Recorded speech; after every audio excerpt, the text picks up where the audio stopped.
Hello guys, welcome back to my channel Gayatri Roy blog. তো আজকে আমি তোমাদেরকে দেখাবো হলো কাঁঠাল কি করে রান্না করে। আর দেখো, এটা হলো সেদ্ধ কাঁঠাল, আগে কেটে রেখেছি। আর সাথে কি কি মশলা দিচ্ছি সেটা বলে দিলাম। পেঁয়াজ, রসুন, আদা, কাঁচা লঙ্কাও আছে, সাথে শুকনো লঙ্কাও আছে, গরম মশলাও আছে, জিরা বাটা নিয়ে বাটতে হবে। তো কীভাবে করি না করি পুরা এ টু জেড আমি তোমাদের সাথে শেয়ার করব। এই দেখো, সবার প্রথমে আমি দেখিয়ে দিচ্ছি। প্রথমে কড়াই আমি বসিয়ে দিলাম, কেননা আগে তেল গরম করে নিতে হবে। দেখো, সামান্য তেল আমি দিয়ে দিলাম প্রথমে, কেননা পরে লাগলে আমি আরও দেব। এ দেখো, একটু গরম হয়ে আসুক, তারপরে আমি মশলা ছাড়বো। দেখো, সবার প্রথমে জিরা দিয়ে দিলাম। জিরাটা এখন একটু হালকা ভাজা ভাজা হয়ে গেলে তবেই আমি এখানে কাঁঠালটা ছেড়ে দেবো। কেননা কাঁঠাল সাথে আমার মশলা পুরোপুরি বাটা হয়ে গেছে, সেটা তোমাদেরকে দেখায়নি, কারণ লেট হয়ে যাবে। আর দেখো, ছোটো ছোটো করে আলু কেটে রাখা ছিল, তো সেটা প্রথমে দিয়ে দিলাম। হালকা হালকা ভাজা হয়ে গেলে এখানে এই দেখো, সাথে একটু লবণও দিয়ে দিলাম পরিমাণ মতো, তাহলে আলুটা তাড়াতাড়ি সেদ্ধ হয়ে যাবে। আর সাথে সামান্য একটু হলুদ দিলে একটা কালারই আলাদা হয়। দেখো, সামান্য পরিমাণ আমি একটু হলুদ দিয়ে দিলাম। হলুদটা দেওয়ার পরে দেখো কি সুন্দর একটা কালার চলে আসলো। সামান্য ভাজা হয়ে গেল, একটু লালচে লালচে কালার হলো। আর দেখো, দেখতেও কিন্তু কি সুন্দর লাগছে। তারপরে এটা অনেকক্ষণ ভাজা হওয়ার পরে অনেকটা টাইম একটু স্টিমটা হালকা করে রেখে দিলে আলুটা ভালো করে ভাজা হয়ে গেল। দেখো এখন কতটা সুন্দর লাগছে। হালকা স্টিমে আলুটাকে আগে ভেজে নিতে হয়, কেননা একটু হালকা স্টিমে ভেজে নিলে জিনিসটা খুব সুন্দরও হয়। আর দেখো, সাথে পেঁয়াজ আছে, তো পেঁয়াজটাকে সবার প্রথমে ছেড়ে দিলাম কড়াইতে। আলুটা তুলে নিয়ে সেখানে তেল যেটা বেঁচেছিল সেই তেলে একটুখানি আরও তেল মিলিয়ে আমি এটা ছেড়ে দিলাম পেঁয়াজটা। দেখো, পেঁয়াজটাতে একটু সামান্য পরিমাণে লবণ দিয়ে দিলাম, কেননা লবণ দিলে পেঁয়াজটা সাথে সাথে মজে যাবে, অতটা বেশি সময় লাগবে না। আর এটা কিন্তু খুব হালকা স্টিমে করতে হবে। আর দেখো কি কি মশলা বাটা আছে। দেখো, বাটা আছে, রসুন বাটা আছে, আদা বাটা আছে, আর কাঁচা লঙ্কা, শুকনো লঙ্কা দুটো একসাথেই বাটা আছে। এ দেখো, মোটামুটি আমাদের পেঁয়াজটা হওয়ার মধ্যেই। আর সামান্য একটু পরিমাণ আমি হলুদও দিয়ে দিয়েছিলাম, তাহলে জিনিসটা একটু দেখতেও খুব সুন্দর হয়।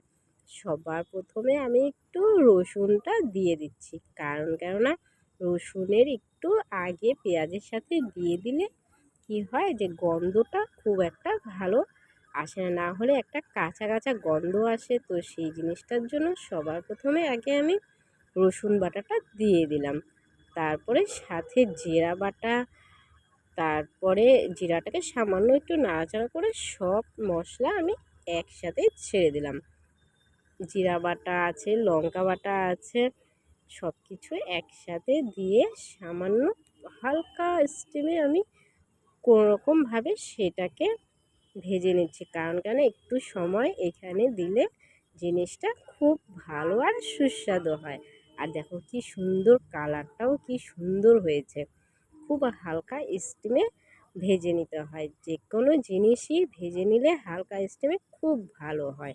আর পরিমাণ মতো লবণও দিয়ে দিলাম, সাথে লবণটা সামান্যই দিলাম, কেননা কাঁঠালটা সামান্য একটু মানে কি বলবো মাখা মাখা টাইপের হবে, খুব একটা ঝোলও হবে না, যাতে জিনিসটা টেস্টি হয়। আর কাঁঠালটাও কিন্তু খুব ভালো ছিল, খুব সুন্দরভাবে নরম তুলতুলে হয়ে গেছিলো যখন সিদ্ধ করেছিলাম। আর দেখো, সাথে একটু আমি হলুদও দিয়ে দিলাম।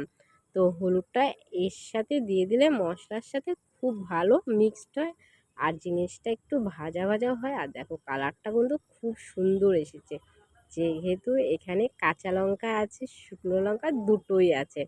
আর শুকনো লঙ্কা না দিলে সবজির স্বাদটাই মনে হয় যে বাড়ে না, কিন্তু দিলে পরে কিন্তু খুব সুস্বাদু হয় খেতে। তোমরা কে কে ঝাল বেশি খাও তোমরা সেটা কমেন্টে বলো।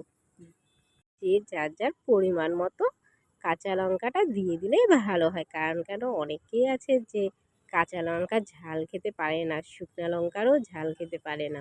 তো তাদেরকে বলবো যে তোমরা হালকা করে ঝাল দিয়ে নেবে, তো সেটাও খেতে ভালো লাগবে। যে যেটা খায় সেটাতে তার অভ্যাস হয়ে যায়। আর দেখো কত সুন্দর হয়ে গেছে ভাজাটা। ভাজাটা সাথে সাথে হওয়ার পরে আমি কাঁঠালটা দিয়ে দিলাম, কেননা কাঁঠাল আগেই কাটা ছিল আর সিদ্ধ করে রাখা ছিল, সেটা তোমাদেরকে দেখানো হয়নি। যেহেতু ভিডিওটা না হয়তো অনেকটাই বড় হয়ে যাবে, তার জন্য তোমাদেরকে আর আমি সেটা দেখাইনি। আর দেখো কি সুন্দর লাগছে দেখতে। পুরোটাই এখন হালকা স্টিমে ভেজে নেব, তাহলে সাথে যে মশলাটা আছে সেটাও আস্তে আস্তে কষতে থাকবে, তাহলে জিনিসটার স্বাদও খুব সুন্দর হবে। তো কিছু সময় হালকা হালকা করে ভেজে নিলাম।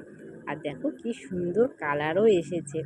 আরও কিছুটা সময় লাগবে ভাজতে, যেহেতু আমি খুব হালকা স্টিমে দিয়েছি তার জন্য। দিন থেকে ভাবছিলাম যে তোমাদেরকে একটা রান্নার ভিডিও শেয়ার করব।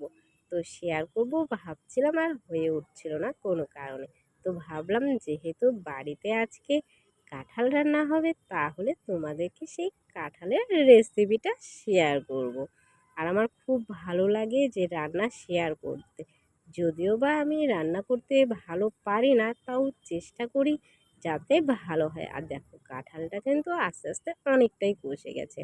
আর সাথে যেহেতু আলু দেবো ভেবেছিলাম, তো তার জন্য অনেকটা টাইম পরে আমি আলুটা দিয়ে দিলাম। কারণ কেন আলুটা আগেই অলরেডি ভাজা ছিল।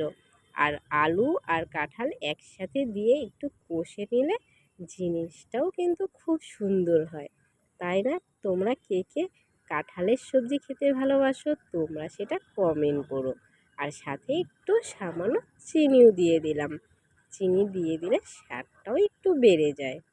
চিনি দেওয়ার পরে কিছুটা পরিমাণ আমি দেখো কিছু সময়ের জন্য আমি একটু ভেজে নিয়ে, আর আমি কিন্তু এটা গরম জল দিয়েছি। তোমরা সব সময় যে কোনো সবজিতে একটু গরম জল দেওয়ার চেষ্টা করবে, তাহলে দেখবে সেই সবজিটার স্বাদ কিন্তু খুব সুন্দর হয়। একটা কাঁচা জলের স্বাদ আর একটা একটু ফুটিয়ে নেওয়া জলের স্বাদ কিন্তু দুটোই আলাদা হয়। প্রত্যেকেই একটু করে দেখবে যে গরম জল দেবে, তাহলে দেখবে জিনিসটার স্বাদই আলাদা।